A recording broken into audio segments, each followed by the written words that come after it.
Am I the bleep bleep for prioritizing my dog over my kids? By being called a monster because I prioritize my dog over my kids. I never thought I'd be in this situation, but here I am, questioning if I'm really the bad guy. For context, I have two kids, L, 12F, and D, 9M, from my previous marriage. My ex-wife and I share custody, and while things aren't exactly friendly between us, we manage to co-parent without too much drama. 3 years ago, after my divorce, I adopted my dog, Max. He's a large rescue with a rough past, and he's my absolute best friend. Max has severe anxiety and trust issues due to being abused before I got him, so I've worked hard to make him feel safe.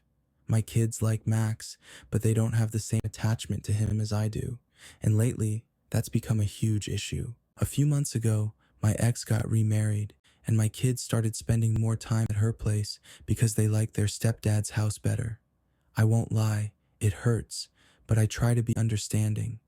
The issue came to a head when Elle had a sleepover planned, and my ex asked if I could take the kids for the weekend instead. Normally, I'd say yes, but that particular weekend, I had already scheduled a vet appointment for Max, his first with a specialist to help with his anxiety. I told my ex I couldn't take them that weekend, but I could do the following one. She blew up. She said I was an unfit father, that I was choosing my mutt over my own flesh and blood. My kids overheard, and later, Elle asked me directly, "Do you really love Max more than us?" That question broke me. Of course, I love my kids, but Max is family too. I tried to explain that this appointment was important, that it wasn't something I could easily reschedule, but Elle just said, "He's just a dog." And that's when I snapped. I told her, "He's not just a dog. He's part of this family, just like you are. I made a commitment to take care of him, just like I made a commitment to you." Well, that did not go over well. Elle started crying, and Dee just looked at me like I was some kind of villain. After that, my relationship with them changed. They started making passive-aggressive comments about Max, rolling their eyes whenever I talked about him. My ex kept fueling the fire, telling them that I cared more about my dog than I ever did about them. The worst part, I think they started to believe it. It all came to a breaking point when Dee had a soccer game on the same day Max had surgery scheduled. It wasn't life-threatening, but it was something he needed done as soon as possible. My ex told me I should reschedule, that Dee would be devastated if I missed his game. But again, this was something I had already planned and had waited months for, so I went to Max's surgery, and apparently that was the final straw. Dee refused to talk to me for weeks. Elle told me she didn't want to come over anymore because I clearly don't care about them. My ex called me a deadbeat and threatened to take me to court for full custody. I'm not a bad dad.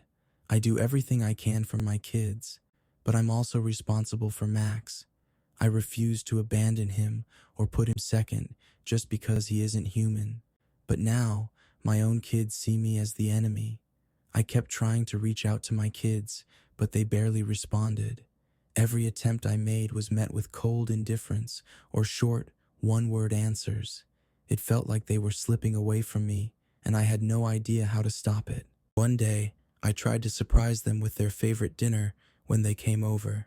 I spent hours cooking, making everything just the way they liked it, but when they arrived, they barely looked at the food. Instead, Elle sat on the couch, scrolling through her phone, and Dee just sighed when I asked about his day. Then Elle said something that completely crushed me. "Mom says you'd rather be alone with your dog than have a real family. Maybe she's right." I was stunned. My own daughter, the little girl who used to cuddle up to me on the couch, was now looking at me like I was some kind of stranger. I tried to stay calm, but my heart was pounding in my chest. "That's not true," I said. "I love you both so much, and I'd do anything for you. But Max is part of my family too." Elle rolled her eyes. "Yeah, well, maybe you should have thought about that before you missed Dee's game." Dee stayed quiet, but the way he stared down at his plate told me he agreed with her. I didn't know what to say. I felt like anything I did or said would only make things worse. My ex had poisoned their minds against me, and I was running out of ways to prove I wasn't the villain she was making me out to be. Things only got worse when I tried to take them on a weekend trip. I thought it would be a good way to bond, to get things back to normal. I booked a cabin near a lake, packed up everything they'd need, and told them I had an amazing weekend planned. But the first thing Elle asked was, "Is Max coming?" I hesitated. "Yeah," I thought. "Of course he is," she muttered. Why am I even surprised? The entire trip was a disaster.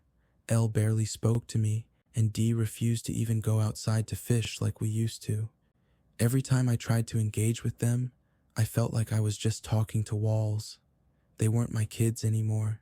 They were two strangers who had already made up their minds about who I was.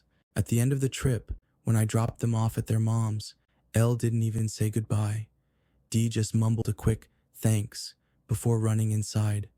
I sat in the car for a long time, just staring at the house, wondering if I had lost them forever. And then, as if to remind me that I wasn't completely alone, Max nudged my arm and licked my hand. I broke down crying right there in the driver's seat. Now, I'm at a loss. I don't know how to fix this. I don't know if I even can fix this. I love my kids, but I also love Max. I never thought that would be something I'd have to choose between. Am I the bleep bleep for refusing to let go of the one being that's always been there for me, even when it means losing my own children? Please subscribe and leave us a like and a comment if you loved our story today.